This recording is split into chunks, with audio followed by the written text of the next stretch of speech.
Hello दोस्तों, education magnet channel में आप लोग का स्वागत है। आई होप आप लोग अच्छे होंगे, स्वस्थ होंगे और सही ढंग से अपना पढ़ाई कर रहे होंगे। ठीक है, तो चलिए आज हम लोग इलेक्ट्रिशियन थ्योरी में ऑब्जेक्टिव क्वेश्चन कुछ हल करेंगे, देखेंगे जो अति महत्वपूर्ण है आगामी रेलवे, एएलपी, ग्रुप डी और टेक्निकल संबंधित सभी परीक्षाओं के लिए। ठीक है, तो दोस्तों हम लोग इलेक्ट्रिशियन थ्योरी में इसके पहले 2 चैप्टर का एमसीक्यू लगा चुके हैं।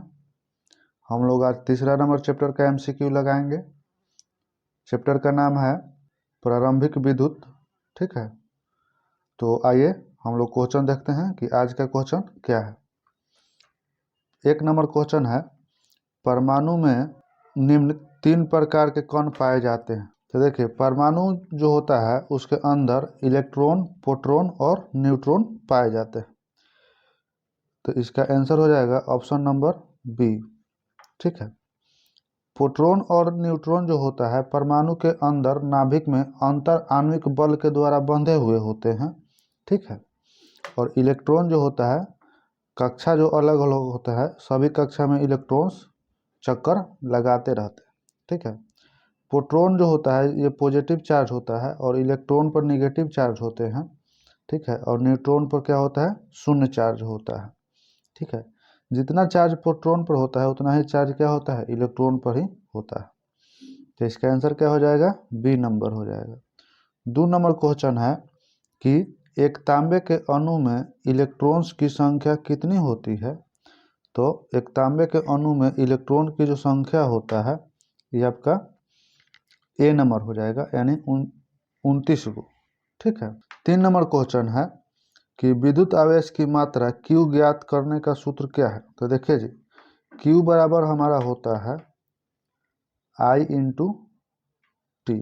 ठीक है, I जो होता है ये विद्युत धारा को डिनोट करता है, विद्युत धारा, और T जो होता है इस समय को डिनोट करता है।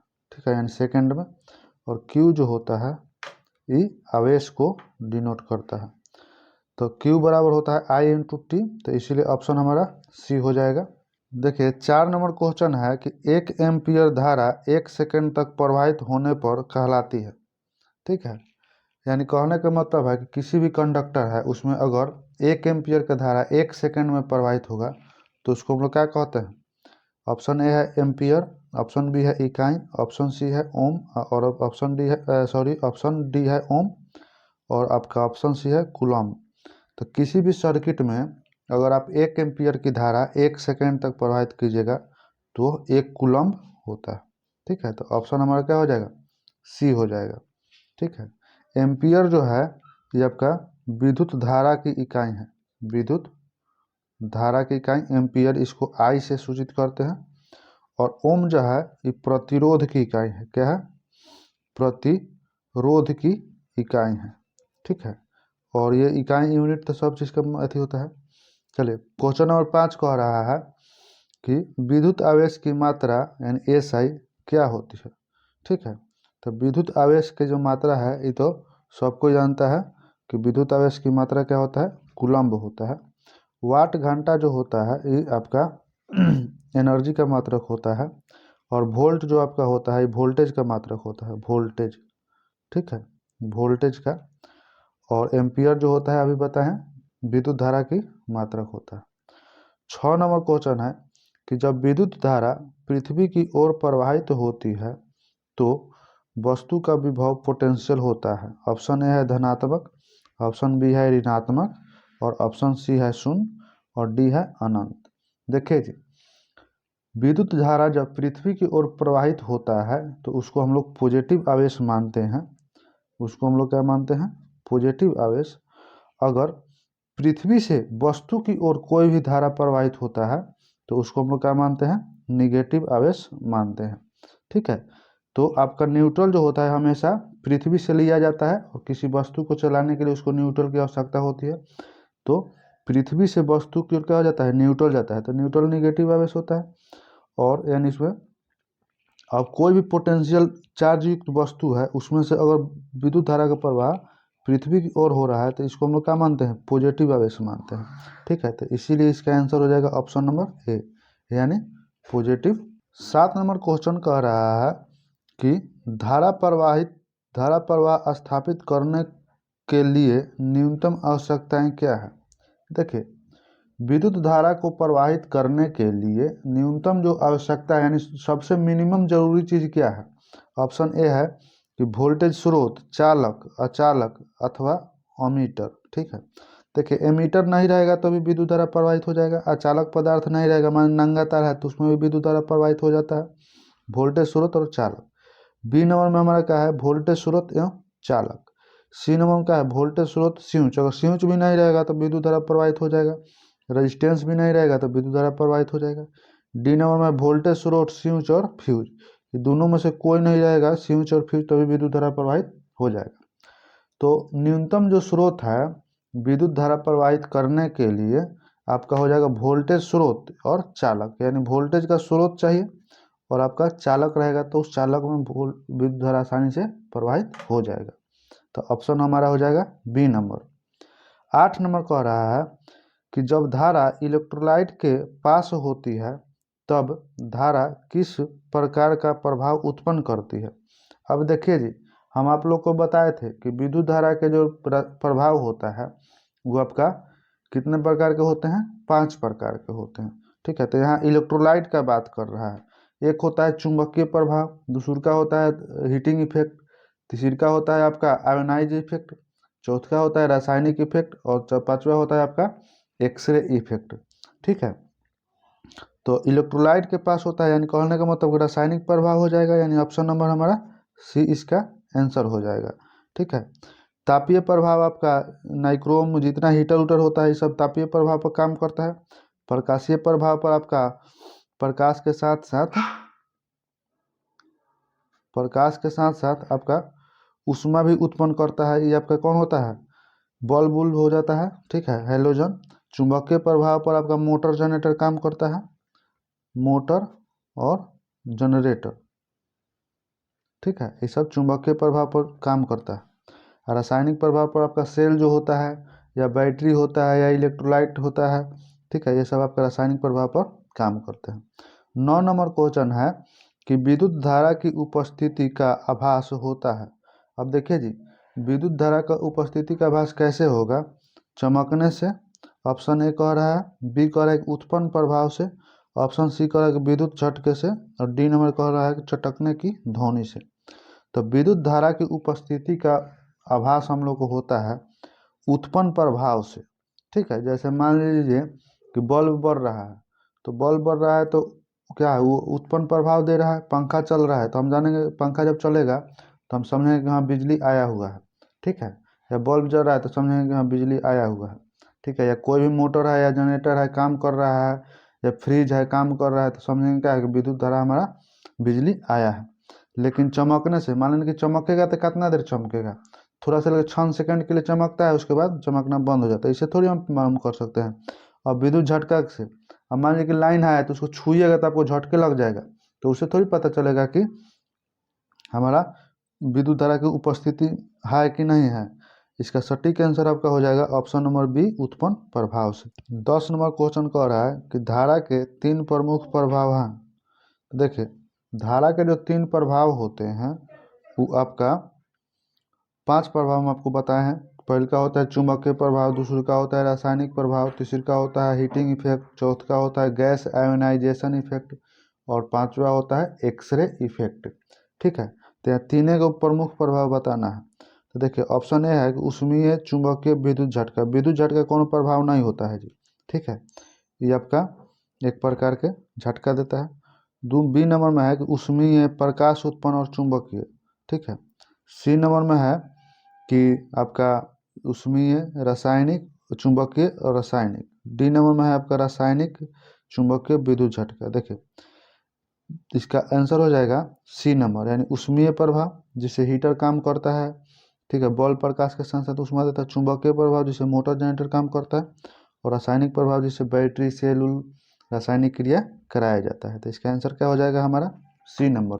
आइए दोस्तों, 11 नंबर क्वेश्चन देखिए, कह रहा है कि अकार्बनिक पदार्थों में अधिकांश रासायनिक क्रियाएं डैश के रूप में उत्पन्न होती है।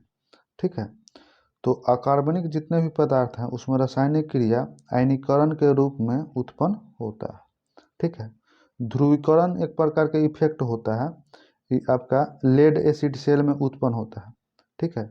ध्रुवीकरण कहने का मतलब पॉजिटिव प्लेट के चारों ओर अचालक पदार्थ जो जम जाता है उसी को हम लोग ध्रुवीकरण कहते हैं, यानी पोलराइजेशन अंग्रेजी में कहते हैं। और चुंबकीयकरण जो होता है चुंबकीय पदार्थ में उत्पन्न होता है। इनमें से कोई नहीं कुछ नहीं। देखिए 12 नंबर क्वेश्चन कह रहा है कि जब धारा एक चालक से प्रवाहित होती है तो वह तप्त हो जाता है, इस प्रभाव को क्या कहते हैं। ठीक है। देखिए अब कोई भी ये चालक है, इस चालक से अगर करंट हाई मान के गुजारिएगा उस अवस्था में ये चालक क्या करता है कि हीट हो जाता है। तो हीट हो जाएगा तो यहाँ पर कौन सा इफेक्ट लागू होगा, यानी H बराबर होता है I² RT। ठीक है। H बराबर क्या होता है I² RT, यानी हीट उत्पन्न हो रहा है तो रेजिस्टेंस है, समय है और करंट का स्क्वायर है, तो ये विद्युत धारा का आपका तापीय प्रभाव हो जाएगा। ठीक है। 13 नंबर क्वेश्चन कह रहा है कि स्पाइरल बाउंड कुंडली में जब धारा प्रवाहित होती है तो वह किस प्रकार की विद्युत धारा का प्रभाव उत्पन्न करती है। यानी कहने का मतलब है कि स्पाइरल कहने का मतलब कोई स्प्रिंग प्रकार का ही देखिए कंडक्टर है। ठीक है। अब इस कंडक्टर में से आप करंट को प्रवाहित कीजिएगा, उस अवस्था में कह रहा है कि जब कंडक्टर में से करंट के प्रवाह कीजिएगा तो उस अवस्था में क्या होता है कि इस कंडक्टर के चारों ओर चुंबकीय फ्लक्स निकलता है। क्या निकलता है, चुंबकीय फ्लक्स निकलता है।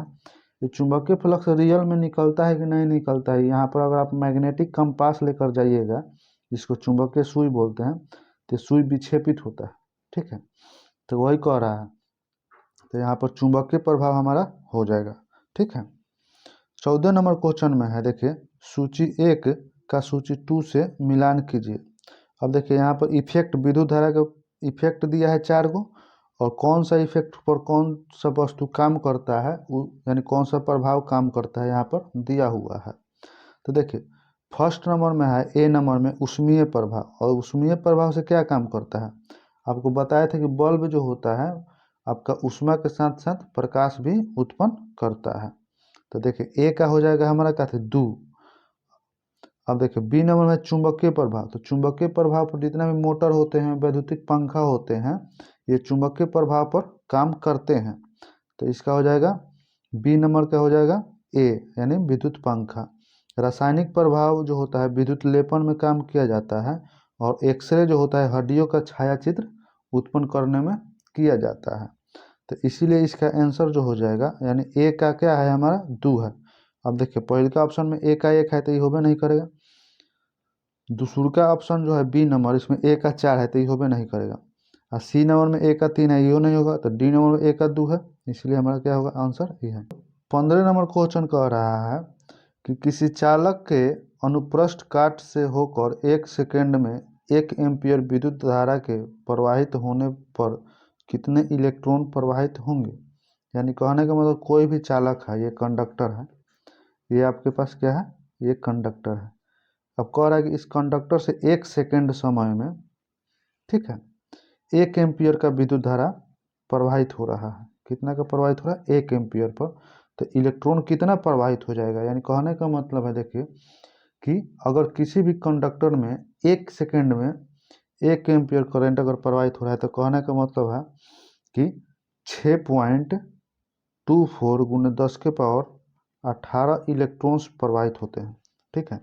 तो इसमें देखिए कौन सा ऑप्शन मैच कर रहा है, तो यहाँ तो 10 के पावर 12 है, ये नहीं होगा, और बी नंबर में 10 के पावर 16 है, ये नहीं होगा, सी नंबर में 10 के पावर 14 है, ये नहीं होगा, डी नंबर हमारा आंसर हो जाएगा 6.24 गुने 10 के पावर 18 इलेक्ट्रॉन्स होते हैं। क्वेश्चन नंबर 16 कह रहा है कि न्यूनतम 1 इलेक्ट्रॉन किस पदार्थ के परमाणु में होते हैं। अब देखिए जी एगो इलेक्ट्रॉन कौन पदार्थ के परमाणु होता है, क्लोरीन में नहीं होता है, ठीक है, ऑक्सीजन में भी नहीं होता है, हीलियम में भी नहीं होता है, हाइड्रोजन में आपका न्यूनतम 1 इलेक्ट्रॉन हो जाता है। ठीक है। तो इसका ऑप्शन हो जाएगा बी। 17 नंबर क्वेश्चन कह रहा है कि 1 जूल प्रति सेकेंड बराबर डैश होता है।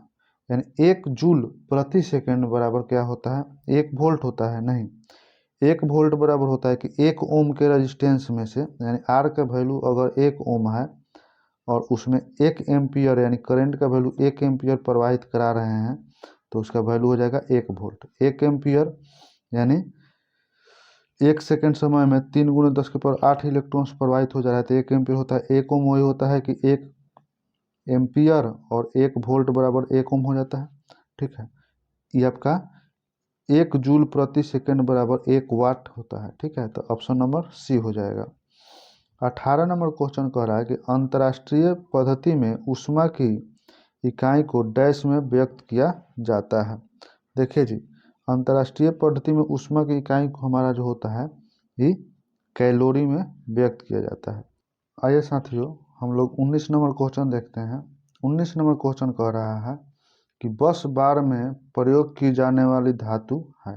देखिए, बस बार क्या होता है, हम इसके पहले बताए थे कि बस बार एक आयताकार कठोर मेटल होता है जिसका उपयोग बड़े बड़े इंडस्ट्री में या बड़े बड़े फैक्ट्री में क्या करते हैं हम लोग कि विद्युत धारा को एक स्थान से दूसरे स्थान तक प्रवाहित करने के लिए और बहुत सारे अधिक मशीनों को एक साथ चलाने के लिए बस बार का प्रयोग किया जाता है। ठीक है, बस बार मोटा होता है, थोड़ा आयताकार होता है।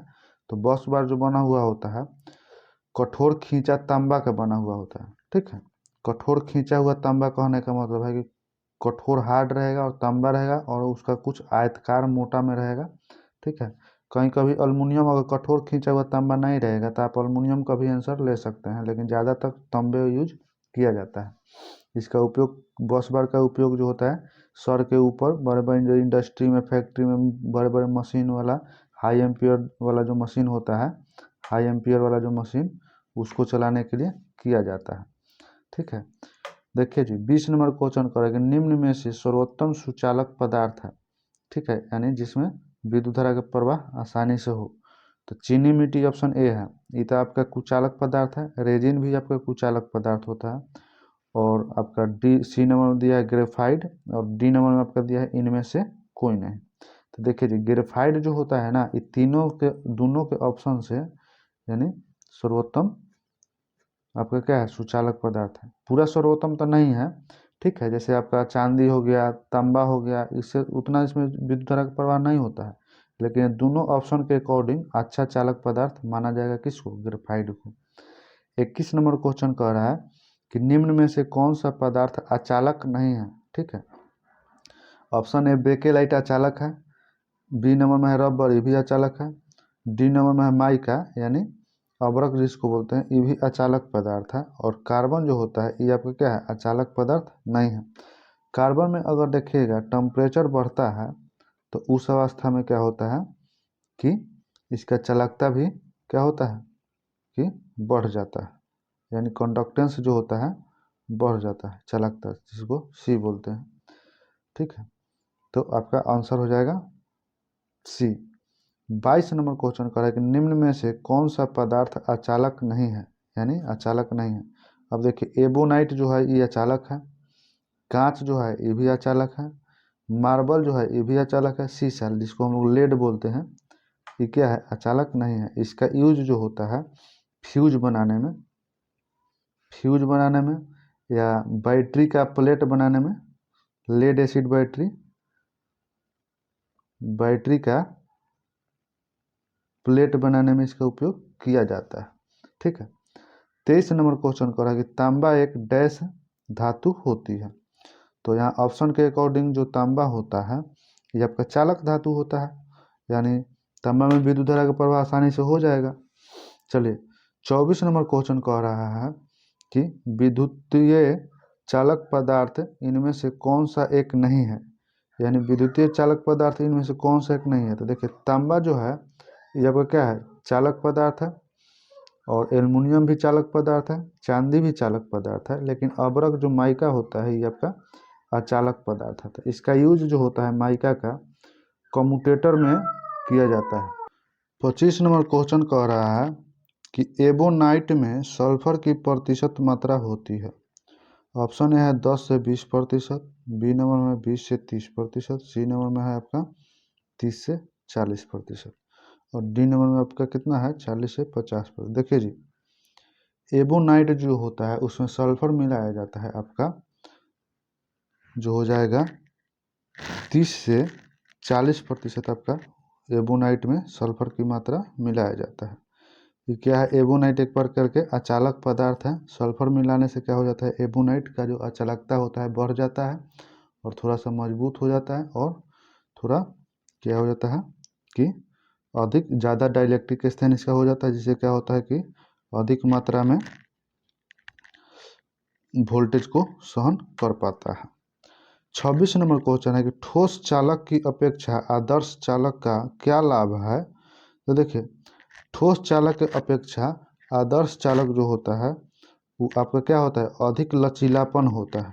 ठीक है, इसका आंसर क्या हो जाएगा हमारा, ए नंबर हो जाएगा। यानी आदर्श कहने का मतलब किसी कैसे भी मोड़ दे या किसी भी आकार में मोड़ कर आकृति प्रदान कर ले, जिसमें विद्युत धारा आसानी से भी प्रवाह हो, तो उसमें कोई किसी प्रकार के साइड इफेक्ट नहीं हो, तो उसको हम लोग आदर्श चालक बोलते हैं। 27 नंबर क्वेश्चन है आपका कि अचालक पदार्थ यानी इंसुलेटेड मटेरियल्स के तापमान गुणांक का मान डैश होता है। तो देखिए जी, ये आपका टेम्परेचर कोफिशिएंट जो होता है ये आपका दो प्रकार के होता है, एक होता है एनटीसी, एक होता है पीटीसी। ठीक है, एनटीसी का मतलब होता है कि निगेटिव टेम्परेचर कोफिशिएंट, और पीटीसी का मतलब होता है पॉजिटिव टेम्परेचर कोफिशिएंट। ठीक है, तो जितने भी इंसुलेटेड मटेरियल होता है वो आपका एनटीसी के मतलब अंतर्गत आते हैं। एनटीसी कहने का मतलब कि जैसे जैसे इंसुलेशन का टेम्परेचर बढ़ेगा वैसे वैसे क्या होता है कि रेजिस्टेंस के वैल्यू यानी टेम्परेचर बढ़ जाएगा ना, तो आर का वैल्यू कम होते जाएगा। ठीक है, तो यहाँ हमारा इंसुलेशन मटेरियल जो होता है वो आपका किसके अंतर्गत आते हैं, ऋणात्मक तापमान गुणांक के अंतर्गत आते हैं। 28 नंबर क्वेश्चन कह रहा है कि पीवीसी अचालक डैश वर्ग से संबंधित है। देखिए जी, पीवीसी अचालक होते हैं वो आपका गैसीय अचालक तो नहीं होते हैं, ठोस अचालक भी नहीं होते हैं, ये आपका द्रवीय अचालक में के अंतर्गत आते हैं। यानी द्रव अवस्था में रहता है, लेकिन जब ये पूर्ण रूप से तैयार हो जाता है तो ठोस आकृति में आ जाता है। ठीक है, जैसे आपका कोई भी कंडक्टर है, उस कंडक्टर के ऊपर इंसुलेटेड मटेरियल लगा हुआ होता है, या आपका कोई भी स्विच उच हो गया। ठीक है, किसी पर चालक के ऊपर अचालक मटेरियल जो बनाए जाते हैं वो आपका पीवीसी को बनाया जाता है। पीवीसी का जो फुल फॉर्म होता है पॉलीविनाइल क्लोराइड। 29 नंबर क्वेश्चन है कि एक विद्युतरोधक पदार्थ का मूल गुण होना चाहिए। देखिए, ऑप्शन एक और है कि निम्न वोल्टेज टूटन, बी नंबर में उच्च प्रावैधिक समर्थ, और आपका सी नंबर में न्यूनतम प्रतिरोधकता, डी नंबर में जल श्लेषता।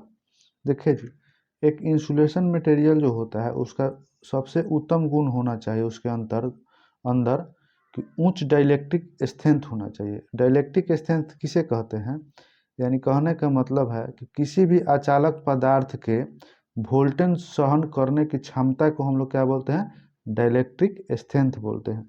डाइलेक्ट्रिक स्ट्रेंथ का जो यूनिट होता है, यूनिट ये आपका केवी प्रति मिलीमीटर में व्यक्त किया जाता है। ठीक है, यानी जिस पदार्थ का अगर डाइलेक्ट्रिक स्ट्रेंथ उच्च होता है उसका अचालक अच्छा माना जाता है, और उसका यूज हम लोग क्या करते हैं, लेते हैं। तो इसका आंसर हो जाएगा हमारा ऑप्शन नंबर बी, यानी उच्च डाइलेक्ट्रिक स्ट्रेंथ होना चाहिए। 30 नंबर क्वेश्चन कर रहा है कि सभी तत्वों को डैश एवं डैश वर्गों में विभाजित किया जाता है। तो देखिए जी, सभी जो जितना भी तत्व होते हैं उसको धात्विक और अधात्विक में व्यक्त किया जाता है। इसका आंसर क्या हो जाएगा हमारा, डी नंबर हो जाएगा। 31 नंबर क्वेश्चन कह रहा है कि निम्न में से कौन सा गुण अचालक पदार्थों में नहीं होना चाहिए। ठीक है, यानी अचालक में कौन सा गुण नहीं होना चाहिए। तो देखिए जी, निम्न डाइलेक्ट्रिक स्ट्रेंथ, बी नंबर में है उच्च प्रतिरोधक, ठीक है उच्च प्रतिरोधक होना चाहिए।